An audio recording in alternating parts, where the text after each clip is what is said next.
안녕하세요, 청취자 여러분. 오늘 저희가 함께 좀 깊이 파고들 자료는요. 인연 그리고 이념. 이 두 가지 키워드를 가지고 개인과 사회의 발전을 아주 독특한 시각으로 풀어낸 어떤 강연 내용입니다. 우리가 그냥 일상적으로 쓰는 인연이라는 말 있잖아요.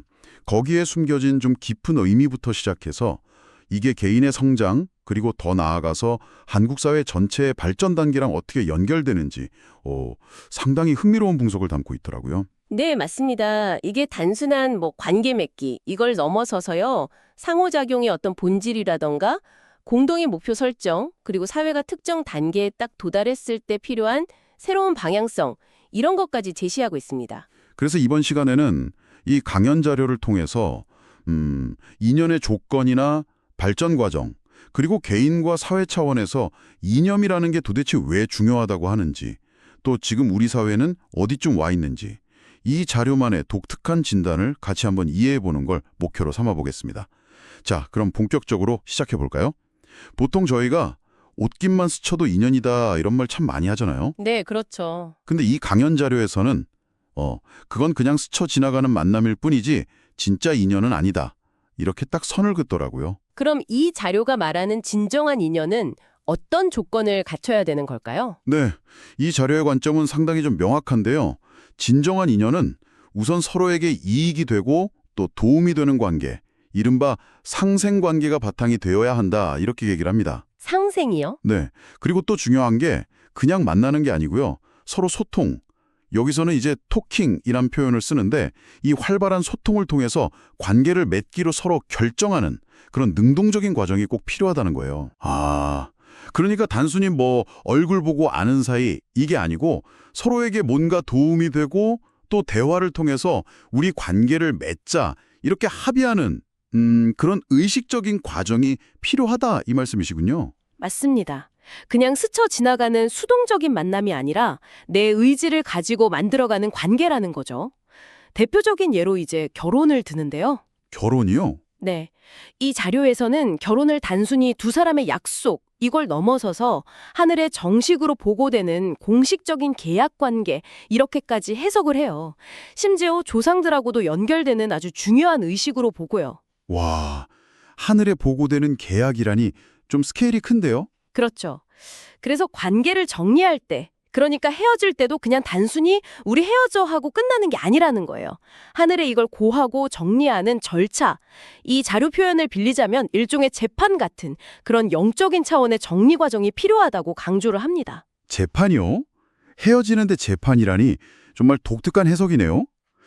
만약에 그런 절차 없이 그냥 헤어지면 그럼 어떻게 된다고 보나요? 이 자료에 따르면요, 그런 영적인 정리 없이 관계가 끝나버리면 그 당사자들의 영혼은 물론이고 연결되었던 조상의 영혼들까지도 계속 그 관계를 회복하려고 시도를 하면서 서로의 삶에 보이지 않는 어떤 어려움이나 장애물 같은 걸 만들 수 있다, 이렇게 봅니다. 헤어진 후에도요? 네. 그래서 이런 복잡하게 얽힌 영적인 문제를 해결하려면 때로는 영적인 힘을 가진 어떤 중재자의 도움이 필요할 수도 있다. 이렇게까지 언급을 하고 있습니다. 상당히 좀 심오한 관점이죠. 네, 정말 개인 간의 관계가 조상이나 영적인 차원까지 아주 깊숙이 연결되어 있다는 시각이네요. 그 조상 얘기가 나온 김에 조금만 더 들어가 보죠. 인연하고 조상은 구체적으로 어떻게 연결된다는 건가요? 이 자료 설명은 어떻습니까? 네, 이 자료는 이제 인연, 특히 결혼 같은 아주 깊은 인연이 맺어지면요, 단순히 그 두 사람만 연결되는 게 아니라고 봐요.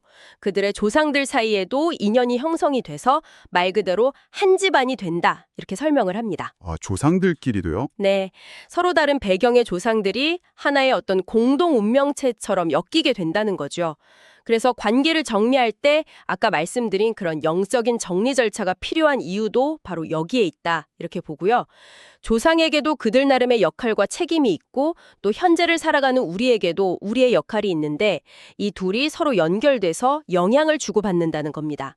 이런 인식을 바탕으로 우리가 왜 조상을 기리고 섬기는지 그 행위의 의미를 설명하고 있어요. 그렇군요. 단순히 과거의 존재가 아니라 현재 우리 삶과 인연에도 계속 영향을 미치는 존재로 본다는 거네요. 관계가 발전하는 과정도 좀 흥미롭게 설명을 하던데요. 예를 들어서 친구 관계는 어떤 과정을 거쳐서 형성된다고 이 자료는 보나요? 아까 잠깐 도킹 인연이라는 표현도 나왔었죠. 네, 맞습니다. 처음 만나는 건 그저 인연이 될 가능성이 있는 시작 단계일 뿐이고요. 진짜 관계, 이 자료에서 말하는 도킹 인연이라는 건 서로 마음이 통하고 또 실제로 도움을 주고받는 그런 상생 관계가 시작될 때 비로소 형성된다고 합니다. 단순한 만남에서 실질적인 연결로 나아가는 거군요. 그렇죠. 근데 여기서 특히 강조하는 지점이 하나 있는데요. 50대가 넘어서면 단순히 마음이 맞는 것만으로는 좀 부족하고 이념이 통하지 않으면 진정한 친구 관계를 맺기 어렵다. 이렇게 얘기를 해요. 50대 이후 친구 관계에 이념이 중요하다? 여기도 말하는 이념이라는 게 혹시 뭐 정치적인 색깔 이런 걸까요? 아니면 좀 다른 의미일까요? 이 자료 맥락에서는 어떻게 봐야 할까요? 네, 좋은 질문이신데요.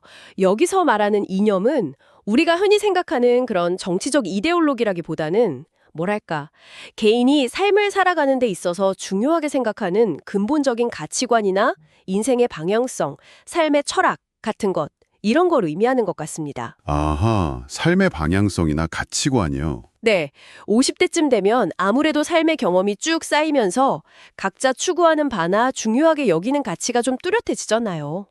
그래서 이런 근본적인 방향성이 맞지 않으면 그냥 뭐 피상적인 관계는 가능해도 정말 깊은 우정을 나누기는 좀 어렵다. 이런 이야기죠. 네, 이해가 되네요. 이 이념이라는 개념이 친구 관계뿐만 아니라 개인의 성장에도 아주 중요하다고 이 자료는 또 강조하던데요. 그렇습니다. 이 자료에서는요. 한 개인이 나는 이런 이념, 이런 가치관을 가지고 내 인생을 살아간다. 이렇게 스스로 명확히 정의하고 말할 수 있을 때 그때 비로소 정신적으로 다 컸다. 그러니까 성숙한 어른이 되었다. 이렇게 봅니다. 자신의 이념을 정립하는 것이 성장의 척도군요. 네. 그리고 그렇게 자신의 이념을 확립했을 때 진정한 의미의 자기 인생을 살아갈 준비가 되었다고 평가를 하고요. 아무리 뭐 재능이 많고 능력이 뛰어나도 자신만의 뚜렷한 이념, 즉 삶의 방향성이 없으면 그 힘을 제대로 또 가치 있게 사용하기는 어렵다고 보는 거죠. 약간 방향 없는 배처럼 표류하게 된다. 뭐 이런 뉘앙스입니다. 자신의 힘을 제대로 발휘하기 위한 어떤 중심축 같은 거네요. 근데 여기서 정말 흥미로운 점은 이 자료가 이런 이념과 이념의 개념을 개인의 삶을 넘어서 한국 사회 전체의 발전 과정에 딱 대입해서 설명을 한다는 점이에요. 맞아요. 마치 한 사람이 성장하듯이 사회도 단계를 밟아 성장하는데 각 단계마다 필요한 이념이 다르다. 뭐 이런 거죠. 이 단계별 분석 조금 더 자세히 설명해 주시겠어요? 네네. 이 자료는 한국 사회가 마치 하나의 유기체처럼 특정 단계를 거쳐서 발전해왔다고 분석을 하는데요. 크게 세 단계로 나누어서 설명을 합니다. 첫 번째 단계는 성장 인형 단계예요. 대략 88 올림픽 전후 시기로 보는데 이때 한국 사회는 여러 측면에서 약 한 30% 정도의 힘, 예를 들면 뭐 기본적인 경제력이나 사회 시스템 같은 기반을 갖추기 시작했다고 분석을 합니다. 네. 그리고 이 시기에는 잘 살아보세 같은 성장 그 자체를 목표로 하는 이념, 뭐 예를 들면 기업의 사훈이라던가 집안의 가온 같은 형제로 사회 곳곳에 성장 지향적인 목표들이 세워졌다고 보고요. 이 자료에 따르면 이런 성장 이념을 통해서 사회 전체의 역량이 약 40% 수준에 도달할 때까지 발전이 이루어졌다. 이렇게 얘기합니다. 그러니까 성장을 최우선으로 삼았던 시기군요. 한국 사회는 기본적인 기술, 지식, 경제력 등등 다양한 영역에서 상당한 수준, 이 자료 표현으로는 약 70% 수준의 힘을 갖추게 되었다고 설명합니다. 70%요. 상당히 많이 발전했네요. 네, 사회 전반적인 역량이 눈에 띄게 커지고 뭐 국제사회에서의 위상도 높아진 그런 단계죠. 그리고 이제 세 번째 단계가 바로 현재 한국 사회가 처한 상태라고 진단하는 정체기입니다. 정책이요? 네, 즉 70%라는 상당한 수준의 힘과 역량은 이미 갖췄는데 이 축적된 힘을 어떻게 또 무엇을 위해 사용해야 할지에 대한 새로운 방향성, 그러니까 새로운 이념이 아직 정립되지 못한 상태라는 겁니다. 힘은 있는데 뭘 해야 할지 모르는 상태. 그렇죠. 이 자료는 바로 이 지점에서 과거의 성장 방식처럼 단순히 더 많은 힘, 더 많은 돈, 더 높은 기술, 이것만을 추구하려고 하면 오히려 발전이 멈추고 여러 가지 부작용이 나타나게 된다고 경고하고 있어요. 그 70%라는 충분한 역량을 갖췄는데도 새로운 이념이 없어서 정체될 때 나타나는 부작용, 구체적으로 어떤 모습들을 이야기하나요? 뭐 예시나 비유 같은 게 있을까요? 네, 이 자료에서는 이 정체기가 이미 한 15년 안팎으로 꽤 오랫동안 지속되고 있다. 이렇게 보고요. 그로 인한 여러 부작용들이 사회 곳곳에서 나타나고 있다고 지적합니다. 예를 들면요. 이미 확보된 자원이나 지위, 영향력 같은 그 힘 있잖아요.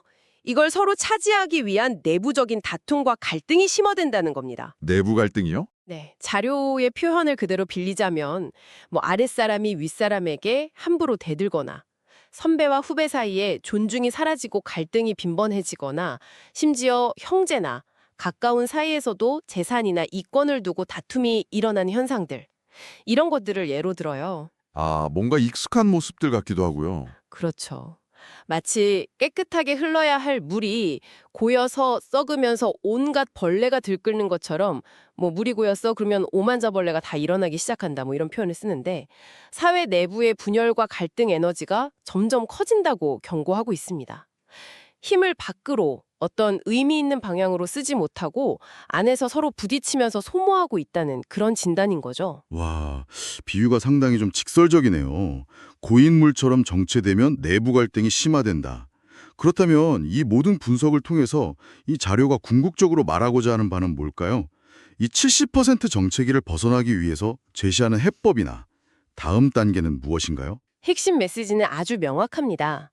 이제는 더 이상 힘을 더 키우고 더 많이 갖는 이념에 머물러서는 안 된다는 거예요. 이미 우리가 충분히 갖춘 70%의 힘, 그러니까 우리가 축적한 지식, 경제력, 기술, 문화적 역량 이런 것들을 가지고 빛나는 인생을 살아야 할 때다라는 거죠. 빛나는 인생이요? 네, 여기서 빛나는 인생이라는 건 단순히 뭐 개인의 성공, 이걸 넘어서서 우리 사회와 나아가 인류 전체에 어떻게 기여할 것인가를 고민하고 실천하는 그런 가치 중심적인 삶을 의미합니다. 이런 새로운 이념, 즉 기여의 이념을 세우고 방향을 전환해야 한다는 겁니다. 아, 그러니까 힘을 쌓는 것에서 힘을 가치 있게 사용하는 것으로 목표 자체를 바꿔야 한다. 이 말씀이시군요. 맞습니다. 그렇게 방향을 바꾸면 어떤 변화가 기대된다고 하나요? 혹시 뭐 힘이 줄어들거나 하진 않을까요? 이 자료는 오히려 반대로 얘기합니다. 우리가 의도적으로 힘을 더 키우려고 애쓰지 않아도 올바른 이념을 가지고 가치 있는 일을 추구하면 필요한 힘은 자연스럽게 따라오면서 확장될 거라고 주장해요. 힘은 스스로 팽창한다 이런 표현을 씁니다. 힘이 스스로 팽창한다고요? 네. 그리고 무엇보다 중요한 건 그러한 삶이 훨씬 더 즐겁고 보람찰 것, 즐겁게 사는 인생이며 사회 전체적으로도 훨씬 긍정적인 에너지가 넘치는 방향으로 나아갈 수 있다는 겁니다. 반대로 계속 과거의 성장 모델, 즉 더 많이 갖추려는 경쟁적인 방식에만 매달린다면 사회 내부의 모순은 극에 달하고 결국 엄청난 고통을 피할 수 없을 것이라고 아주 강력하게 경고하고 있어요. 단순히 더 많이 가지려고 서로 경쟁하는 단계를 넘어서 내가 가진 역량을 바탕으로 사회와 인류 공동체를 위해서 무엇을 할 수 있을까?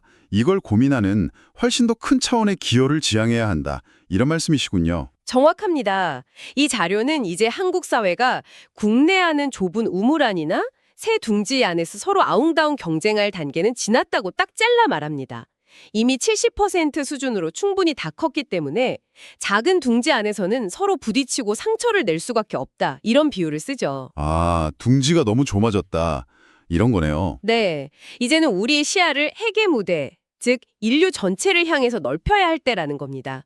지금까지 우리가 쌓아온 기술, 지식, 경제력, 국제적 관계 이런 것들은 모두 다음 단계, 그러니까 세계 무대에서 한국이 해야 할 고유한 역할을 수행하기 위한 준비 과정이었다. 이렇게 해석을 해요. 준비 과정이었다. 네, 그런데 문제는 그 역할을 찾아서 수행하는 본 게임, 즉 퍼포먼스를 아직 시작하지 못하고 있다. 이게 이 자료의 진단입니다. 준비는 다 되었는데 아직 무대에 올라서 자신의 연기를 시작하지 못한 배우 같은 상황이라는 거군요. 네, 뭐 그런 비유로 이해할 수 있겠습니다. 한국 민족이 가진 저력과 역량을 바탕으로 인류 사회에 기여할 수 있는 고유한 역할과 프로그램이 분명 있을 텐데 그것을 찾아서 실행에 옮기는 것을 아직 미루고 있다. 이런 시각인 거죠. 네, 오늘은 인연이라는 개념의 심층적인 의미에서 출발해서 개인의 성숙과 사회 발전에 필수적인 이념의 역할, 그리고 이 독특한 관점에서 본 한국 사회의 현재 위치와 또 앞으로 나아가야 할 방향에 대한 아주 흥미로운 분석을 함께 살펴보았습니다. 양적 성장의 단계를 지나서 이제는 우리가 가진 힘을 어떻게 질적으로 또 가치 있게 사용할 것인가에 대한 근본적인 고민과 새로운 이념 정립이 필요하다는 메시지가 특히 좀 인상 깊게 다가오는 것 같습니다. 네.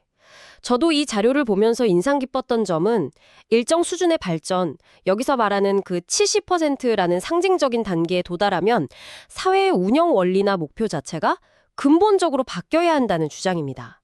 단순한 축적과 내부 경쟁에서 벗어나서 외부 세계를 향한 어떤 의미 있는 기여, 즉 빛나는 역할을 찾아야 한다는 그런 전환의 필요성을 강조하는 점이 핵심인 것 같아요. 자, 오늘 이 강연 자료의 분석을 들으시면서 청취자 여러분도 여러 생각이 드셨을 텐데요. 여기서 마지막으로 여러분께 생각해 볼 질문 하나를 던져보면서 마무리할까 합니다. 이 자료의 진단처럼 만약 한국이 세계 무대에서 활약하기 위한 기본적인 준비, 그러니까 역량, 그 70%의 힘은 갖추었지만 아직 자신만의 고유한 역할, 그 퍼포먼스를 시작하지 못하고 있다면 과연 우리가 축적된 힘과 경험을 바탕으로 세계와 인류를 위해 기여할 수 있는 그 고유하고도 빛나는 역할은 구체적으로 무엇일 수 있을까요? 뭐 정답은 없겠지만 각자의 위치에서 한 번쯤 깊이 고민해 보시는 것도 의미 있는 시간이 될 것 같습니다.